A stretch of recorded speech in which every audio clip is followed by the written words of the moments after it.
Olha, eu costumo dizer que a poesia nasce do espanto, parafraseando uma afirmação de Platão. Platão dizia que o conhecimento nasce do espanto, do susto, né? O que significa isso? Significa que de repente você descobre algo na realidade que não está explicado. É o inexplicado, é o estranho, o surpreendente que faz nascer o conhecimento e também faz nascer a poesia.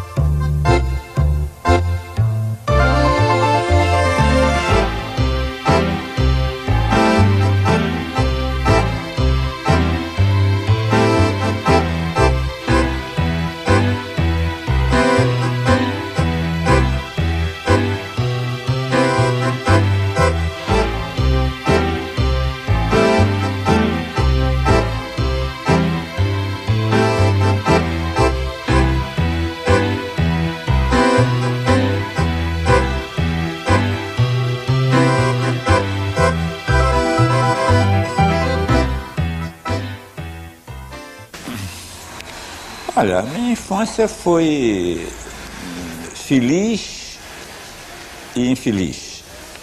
Feliz na medida em que eu era um garoto livre, vivia no mato, no rio, né, pescando camarão, brincando, né, correndo pela rua com um pivete, fazendo estripulia de tudo quanto é ordem. Então, sob esse aspecto, foi uma infância feliz, mas eu sempre fui uma pessoa meio grilada com certas coisas. Então, desde cedo, já o problema da morte, quando eu descobri a morte, eu já fiquei assustado.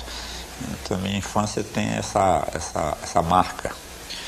A minha família é uma família muito simples e muito saudável, quer dizer, não há na minha família, nem da parte do meu pai, nem da parte de minha mãe, grandes problemas, complicações e conflitos, nunca houve, quer dizer, talvez porque é uma quantidade de filhos, não dá tempo de ter problema, né? Então, nós éramos muitos irmãos, era um total de 10, e nos davam muito bem, e nos damos muito bem até hoje, quer dizer, somos uma família unida, e com muita camaradagem, com muito afeto um pelo outro. E, embora eu viva aqui, eles em São Luís, outros fora de São Luís, mas esse espírito saudável, eu acho que foi um componente também dessa minha felicidade quando garoto, quando adolescente. Agora, uma característica também que diz respeito ao meu próprio destino pessoal é que na minha casa não havia livro. Não havia livro. Talvez por isso eles fossem tão saudáveis. Não havia, assim, meu pai de vez em quando só lia o X9, que era uma revista policial, né? E de vez por outra aparecia assim, um livro que alguém emprestava a ele, mas não havia uma estante com livros e tal. Por que eu virei escritor, eu não sei.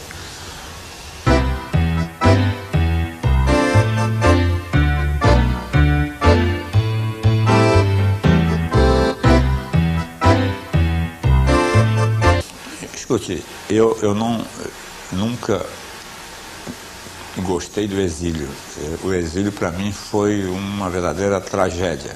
Agora, evidentemente que Buenos Aires, por ficar mais perto do Brasil e por ser uma cidade bonita e agradável, o exílio pesava menos em Buenos Aires do que, por exemplo, em Lima, no Peru, em Santiago do Chile, onde eu vivia a tragédia do Allende, né? Vivia sob pressão permanente, e depois o golpe, a execução de pessoas no Estado Nacional, e eu no meio daquilo ali, né? Tendo a minha casa invadida várias vezes pela polícia e apavorado, sem saber como sair daquilo. Quer dizer, então, em Buenos Aires não. Depois veio o golpe em Buenos Aires e o desespero de novo se repetiu. Mas a cidade de Buenos Aires é uma cidade muito bonita, muito agradável, muito boa de viver. Então, o exílio pesou menos para mim em Buenos Aires. Moscou foi como um sonho estranho, porque Moscou era um mito na minha cabeça. Quer dizer, Moscou era Gogol, era Dostoiévski, era toda a literatura russa, era Tchekov e tal, e ao mesmo tempo era a revolução, era Lenin, era Trotsky, era toda aquela história da revolução, Palácio de Inverno, que não era em Moscou, mas enfim, fazia parte daquela tomada do poder, né? Então o Kremlin era uma coisa que simbolizava o poder socialista e tal. Então quando eu me encontrei ali, tem a impressão que eu estava sonhando, que não era verdade. Pelo menos durante 6 meses, os primeiros 6 meses que eu vim em Moscou, eu tinha a impressão que era sonho.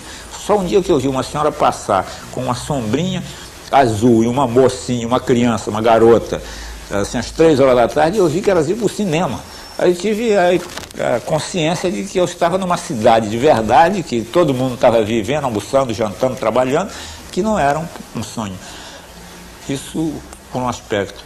O outro aspecto é que o clima de Moscou, o inverno rigoroso, quer dizer, durante o inverno o dia despontava às 10h30 da manhã, né? Eu ia para o instituto onde eu estudava e 3h30 da tarde já estava anoitecendo. Então, para um bicho nordestino como eu, um bicho solar, era um tormento aquela vida ali, do ponto de vista de me habituar ao clima da cidade, à temperatura e à atmosfera de inverno, de penumbra, de coisa que não é a minha realmente.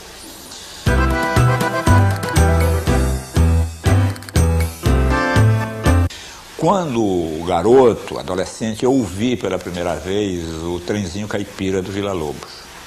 E como meu pai me levava em suas viagens, quando eu era garotinho, meu pai ele era comerciante ambulante, então ele viajava de São Luís para Teresina de trem para comprar coisas, comerciar, vender coisas, e me levava às vezes com ele.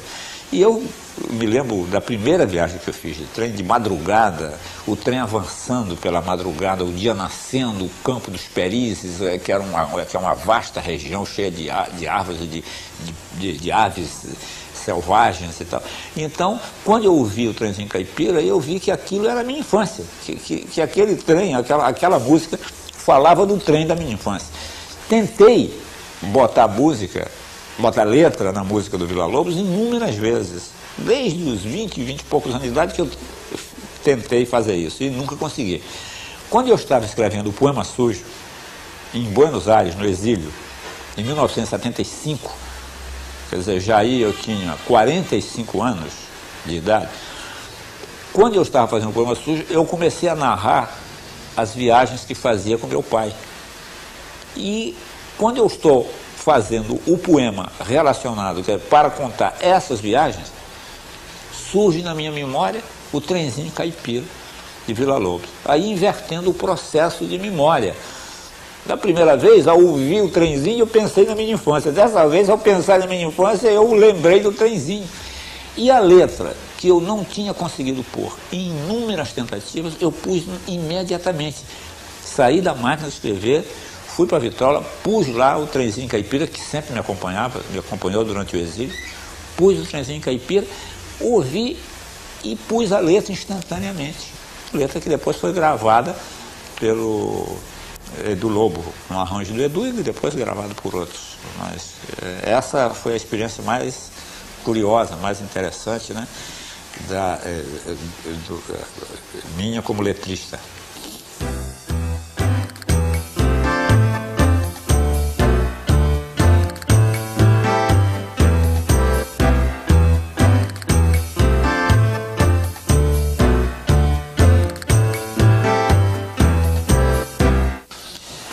Olha, a revista Piracema foi a tentativa de criar, dentro do Ministério da Cultura,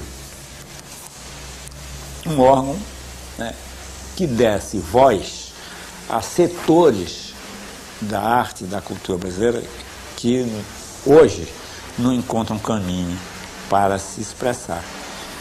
Por exemplo, nós sabemos que, por suas características, a imprensa, que é o grande veículo, quer dizer, não só a televisão, como os jornais, as revistas semanais, todos os periódicos, eles se alimentam da novidade. Né? Eles se alimentam da novidade. Nós sabemos que se um cara ficar nu na Bienal, tem mais notícia do que o outro que passou 10 anos fazendo um quadro. Então, a consequência disso é que aquelas artes que não estão ligadas, voltadas para essa coisa da atualidade fremente dos nossos dias, não tem caminho na imprensa, nem quase em parte alguma, tem um mínimo de caminho. Quantas pessoas no Brasil têm um pensamento constituído, um estudo, a pesquisa sobre o canto coral, sobre a música colonial brasileira, sobre a música erudita brasileira, sobre a poesia brasileira, mas não tem onde publicar. Publica em livro, se consegue, também não é fácil. Como a Funarte, ela tratava de teatro, cinema, música erudita, música popular, artes plásticas, canto coral, dança. Então a revista abrangia todos esses campos, só não abrangia literatura, porque não fazia parte dos campos da Funarte. E eu procurei fazer o quê? Uma revista que fosse também acessível. Se chamava um grande especialista a escrever sobre música colonial brasileira, eu pedia a ele que escrevesse em linguagem que se pudesse entender, que aquele que não é especialista pudesse entender. E assim, o cara que escrevia sobre canto coral, o cara que escrevia sobre dança, para o quê? Agora, ao mesmo tempo, fazer uma revista bonita, uma revista de alta qualidade gráfica, para também porque a revista visava ir para o exterior, como ela era distribuída nas embaixadas, nos centros de estudos brasileiros pelo mundo inteiro. Então, levando uma imagem do Brasil que não é a imagem do tóxico, do assassinato, do sequestro, da violência. Porque o Brasil não é só isso. Existe, desgraçadamente, esses problemas no Brasil. Mas os artistas continuam a fazer sua música, a dançar, a cantar, a fazer poesia, a escrever, a criar as coisas que constituem a verdadeira civilização brasileira. Então, essa revista, ela tinha essa intenção, né, de mostrar o Brasil no seu aspecto positivo, na sua criatividade, né, e com essa coisa da beleza, né, que a alta qualidade gráfica da revista permitia. Então foi isso. Agora, mas a revista acabou, né? O primeiro emprego da minha vida foi locutor de rádio, a Rádio Timbira do Maranhão. Royal Briar, o perfume que deixa saudades. Royal Briar, esses anúncios da época.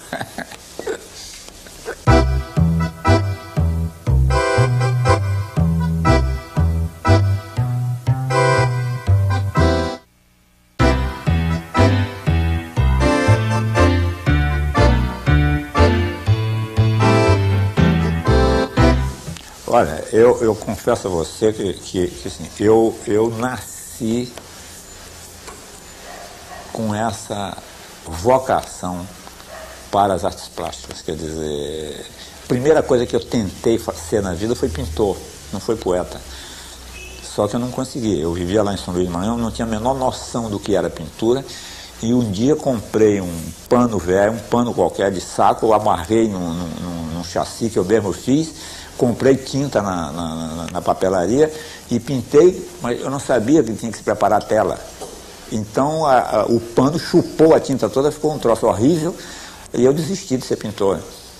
Lá em São Luís, por exemplo, eu me lembro, quando eu vi o primeiro quadro moderno, eu me apaixonei por ele, foi numa capa de uma revista que apareceu esse quadro reproduzido, era um quadro do Iberê Camargo que tinha ganho o Prêmio Nacional do Salão Nacional. Eu vi aquele quadro com aquelas tintas, aquela pasta espessa, aquela coisa indefinida. Então, eu voltava todo dia à biblioteca para ver de novo aquela revista, até que um dia a revista sumiu. Mas eu costumo dizer que eu fui muito mais receptivo à pintura moderna do que à poesia moderna. Porque esse quadro eu vi, eu não tinha ouvido falar de pintura moderna e me apaixonei pelo quadro. Mas quando eu vi o primeiro poema moderno, quando eu li o primeiro poema moderno, que era um poema de Drummond falando assim, lua diurética, eu achei estranhíssimo e achei que aquilo não era poesia.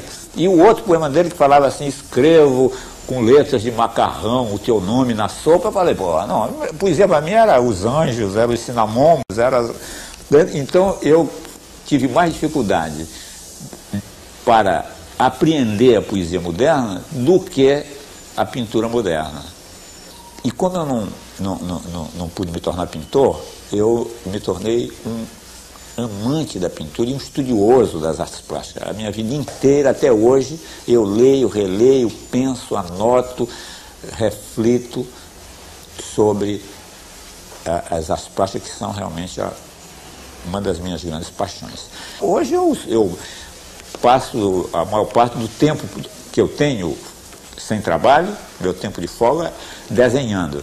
Eu faço desenho, tem uma série de desenhos que eu fiz aí, que já tem 150 desenhos com uma mesma temática que muda, varia a cor, varia um detalhe, varia outro, já tem mais de 150 desenhos. E ainda ontem à noite mesmo eu estava desenhando aqui.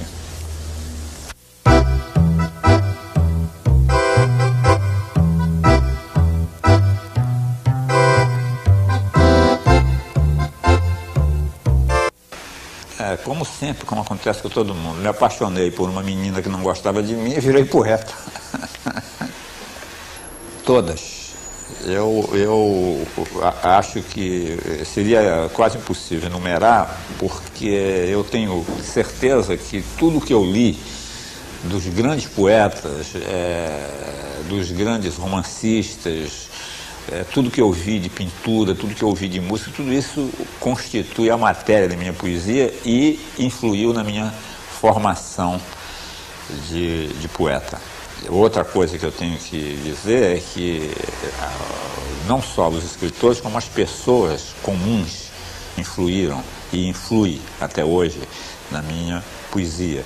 Uma conversa, um dito, uma observação de qualquer pessoa, às vezes me leva a perceber um lado da realidade que eu até aí não havia percebido. Mas a base da minha poesia é a cidade de São Luís do Maranhão. Essa infância no Rio, numa cidade cheia de brisa, de vento, de coqueiros, o rumor do vento, das árvores, das copas das árvores, isso aí eu acho que é a substância essencial da minha poesia. A poesia concreta nasceu do meu livro A Luta Corporal, quer dizer, foi o meu livro que provocou a crise que gerou a poesia concreta. Não fui eu que inventei a poesia concreta, mas o fato de eu ter escrito um livro que termina desintegrando a linguagem obrigou os poetas da minha geração a buscarem outro caminho. Esse grupo de São Paulo buscou esse caminho da poesia concreta e me convidou a participar do movimento. Eu, relutantemente, participei do movimento porque eu não concordava com as teorias deles. Eu acho que poesia e teoria são coisas antagônicas, sabe? Poesia, ela é ela mesma a descoberta das coisas, então não pode ter uma teoria, ela não pode ser ilustração de nada, porque ela é a descoberta. Se eu falei que ela nasce do espanto, se eu parto de uma teoria, não tem espanto. Então, por isso, terminamos entrando em conflito. E eu, então, no curso da experiência nossa e do grupo de pintores, escultores, que aqui no Rio faziam a poesia e a arte construtiva, nós terminamos fundando um outro movimento chamado Neoconcreto, que era exatamente a tentativa de introduzir o espanto na arte concreta, né? De introduzir a descoberta, a poesia nessa arte racionalista que era a poesia concreta e a arte concreta. Então, mas essa experiência que eu realizei, eu fui inclusive o teórico do movimento, escrevi a teoria do não objeto, o manifesto neoconcreto, tudo isso, chegou a um limite em que, para mim, pessoalmente, significava o beco sem saída, que aquilo tinha se esgotado, porque eu não ia, pela própria ideia que eu estou expondo aqui, do que eu penso que a arte é, o que é a poesia, eu não posso ficar ilustrando teorias, nem tampouco repetindo as mesmas coisas. para me enquadrar dentro de um movimento. Quando eu senti que a experiência neoconcreta, né, tinha se esgotado, eu disse para os meus amigos, eu vou sair fora disso, porque para mim não adianta, eu não vou mais continuar. A minha adesão à política foi consequência de eu ter esgotado a experiência de vanguarda que eu estava fazendo. Fiquei no ar. Quando o Vianinha, o Leon Hirschman, o Jabot, o pessoal criou aqui o CPC da UNE e me convidaram para participar. E a primeira coisa que eu fiz foi um poema de cordel para uma peça que o Vianinha queria escrever. E esse poema de cordel ficou conhecido como João Boa Morte, Acaba Marcado para Morrer. Então assim eu me envolvi, mas não foi uma coisa predisposta, não, foi a tentativa de reconstituir a minha linguagem poética que eu tinha desintegrado. Então comecei de novo. Comecei como um cantador de feira, depois de ter chegado ao supra-sumo da vanguarda, de ter feito até um poema enterrado no chão, que é uma criação poética que não tem comparação com nada, quer dizer, nada foi feito de semelhante no mundo. Apesar dessa alta sofisticação a que eu tinha chegado como poeta, eu abandonei tudo e comecei a falar, a cantar como um poeta de feira.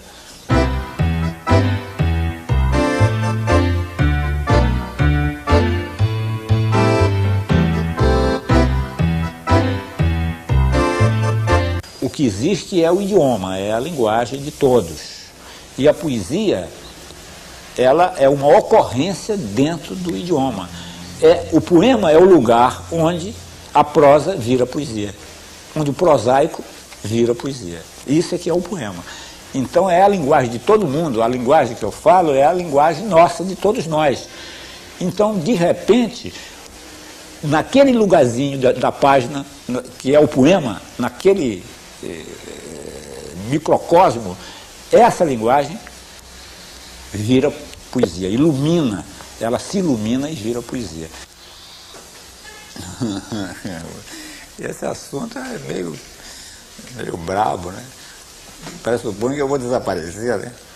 Mas o meu relacionamento com a morte hoje é um relacionamento bem tranquilo, quer dizer, eu acho que nós temos uma doença, é uma doença talvez mais ocidental do que da humanidade. O Oriente tem um outro relacionamento com a morte. Um relacionamento tranquilo, né? A morte é uma coisa natural da vida. Eu sei que isso se diz em um lugar comum, mas as pessoas dizem, mas não acreditam. Ninguém aceita, né? Eu não digo que quero morrer e pelo contrário, eu quero viver e o máximo que eu puder. Mas a morte não é um tormento para mim, ela é uma coisa que chegará no momento exato. E eu que já morri uma vez, né, eu tenho conhecimento de que a morte ela é a absoluta não existência. Quer dizer, alguém que morre é como se nunca tivesse acontecido. Nada tivesse acontecido, como se nunca tivesse existido. Existe para você que está vivo. Quer dizer, a morte é um problema de vivo, de gente viva. Porque o morto, ele ouve, mas ele acaba tão definitivamente que é como se nunca tivesse havido nada. Quer dizer, para Shakespeare tanto faz que se continue a montar a peça dele ou não, porque ele nunca existiu. Eu gostaria de ser lembrado como um bom sujeito.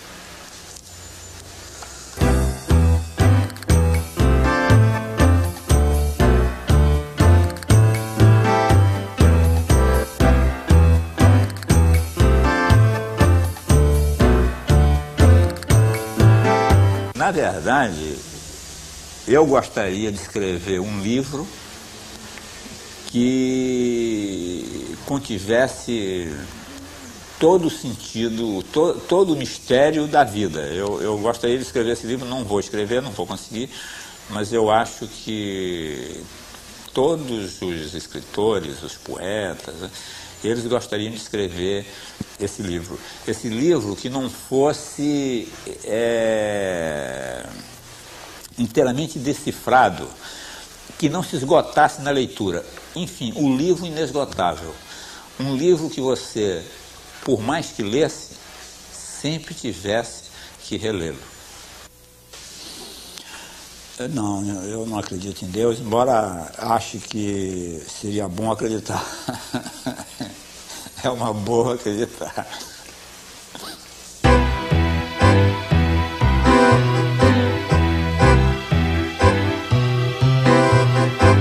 A poesia não se alimenta de coisas extraordinárias.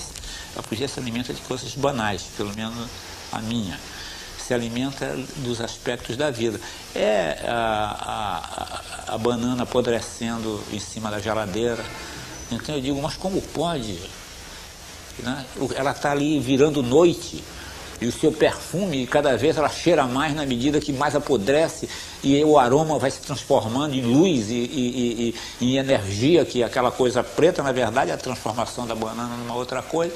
Assim, tudo isso está acontecendo na Rua do Vivier, número 49, quer dizer, então porque na verdade o mundo é uma coisa espantosa na sua banalidade, e no nosso dia a dia nós somos um milagre, nós somos, cada um de nós vive, fala, existe, tem memória, tudo isso é uma coisa extraordinariamente espantosa, só que a gente não percebe, porque nós vivemos dentro do mistério, dentro da maravilha, então a gente não percebe, né?